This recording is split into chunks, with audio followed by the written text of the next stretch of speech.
కొన్ని ఆలయాలలో రావి అలాగే వేప చెట్లు రెండు కలిసి ఉంటాయి కదా, ఇలా కలగలిసినటువంటి ఆ సముదాయం యొక్క ప్రత్యేకత ఏంటి? వృక్ష సముదాయం యొక్క ప్రత్యేకత.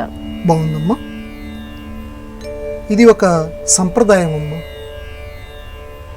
లక్ష్మి విష్ణు వీటికి రావి వేప చెట్లు కళ్యాణం కూడా చేసేటువంటి సంప్రదాయం కూడా చాలా కాలం నుంచి నడుస్తోంది. ఇప్పుడు అక్కడక్కడ మాత్రమే మనకు కనిపిస్తోంది. అలా గనక మనం ఆ రావి వేప చెట్లు ఆ లక్ష్మీ విష్ణువులకు సంబంధించి వాటి యొక్క ప్రతీకలుగా భావిస్తారు ఆ చెట్లని.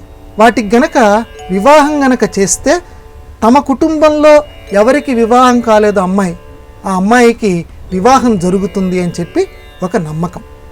ఇది ఆధ్యాత్మికపరమైనటువంటి రహస్యం. అలా జరుగుతుందనటానికి నమ్మకాలు కలిగినటువంటి కుటుంబాలు ఇప్పటికీ ఉన్నాయి, అది వేరే విషయం. ఇక రెండవది, ఇందులో లౌకికపరమైనటువంటి, ఇప్పుడు మన సైన్స్ అని ఏదైతే అనుకుంటున్నామో దాని ప్రకారంగా కూడా ఇది ఎంతవరకు నిజమని పరీక్షించారు. రావి చెట్టు కానీ వేప చెట్టు కానీ పరిశీలిస్తే వాళ్లే దిమ్మరపోయేటువంటి నిజాలు బయటపడ్డాయి. ఇంట్లో ఆ దేవాలయ సమీపంలో కానీ ఆ రావి చెట్టు వేప చెట్టు కనుక కలిపి గనక ఉంటే, అసలు ఇప్పటికీ కూడా వేప చెట్టు గాలి గనక పీలిస్తే ఆరోగ్యపరంగా కూడా నీకు అత్యద్భుతంగా నీ స్వస్థత చేకూరుతుంది.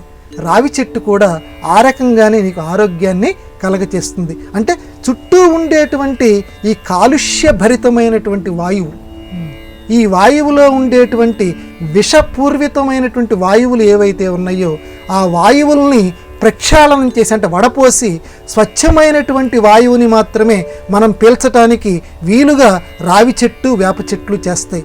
అందువల్ల ఆ రెండూ తప్పనిసరిగా పెంచేటువంటి వాళ్ళు ఇదివరకు ఆ రెండిటికి కలిపి కళ్యాణం చేయటం అంటే చెట్లని పెంచటం ఇందులో ఉన్నటువంటి ప్రధానమైనటువంటి అంతరార్థం. అందులోనూ మన ప్రకృతికి సహకరించే చెట్లు. అంటే చూడండి, ఇటు ఆధ్యాత్మిక మన సంప్రదాయం ఎందుకు గొప్పది అని అంటే, ఇటు కేవలం ఆధ్యాత్మిక పరంగానే కాదు, చుట్టూ ఉన్న వాతావరణాన్ని కూడా బాగు చేస్తుంది మన సంప్రదాయం.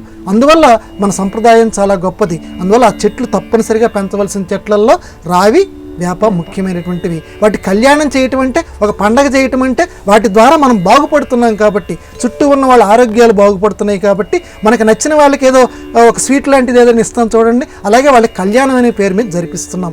ఆధ్యాత్మిక పరంగా మన వాళ్ళకి కళ్యాణం జరుగుతాయి, ఇటు లౌకిక పరంగా చుట్టూ ఉన్న వాళ్ళకి ఆరోగ్యం సమకూడుతుంది. చెట్లని పెంచాలి.